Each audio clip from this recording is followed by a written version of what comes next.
해상을 통한 북한의 제재 위반 행위가 끊이지 않고 있는 가운데 이번엔 중국 광물 취급 항구에 북한 선박 7척이 동시에 등장했습니다.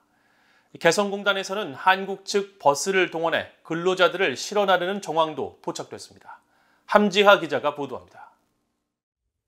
선박의 실시간 위치 정보를 보여주는 마린 트래픽입니다. 6월 15일 북한 선박 7척이 중국 룽커우항 일대에 머물고 있다는 사실이 확인됩니다. 이 중 화물선인 철봉산호와 자성 1호, 태원산호 등은 항구의 개선 장소에 머물고 있고 부해호와 금수 1호는 이미 룽커우항 안쪽 부두에 정박한 상태입니다.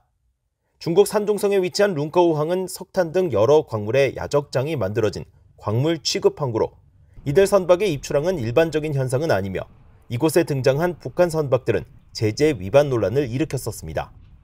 실례로 유엔 안보리 대북제재위원회 전문가 패널은 지난 3월 보고서에서 북한 영광 가구 건재 회사가 지난해 10만에서 20만 톤에 달하는 북한 석탄을 홍콩 그레이트 포춘 개발 회사에 수출하는 데 관여했다며 이 중 석탄 일부를 선적한 북한 선박 연화 3호가 중국 룽커우항 인근을 항해했다는 기록을 제시했습니다. 따라서 이 항구의 북한 선박, 그것도 화물선이 일제히 나타난 배경이 주목됩니다. 이런 가운데 북한 당국이 개성공단 한국 측 자산을 무단으로 이용하고 있는 정황이 위성사진을 통해 또다시 포착됐습니다. 북한 개성공단의 가죽 가방 신발지구에 위치한 한 공장 건물을 촬영한 플래닛랩스의 14일자 위성사진에 파란색 물체 여러 개가 보입니다.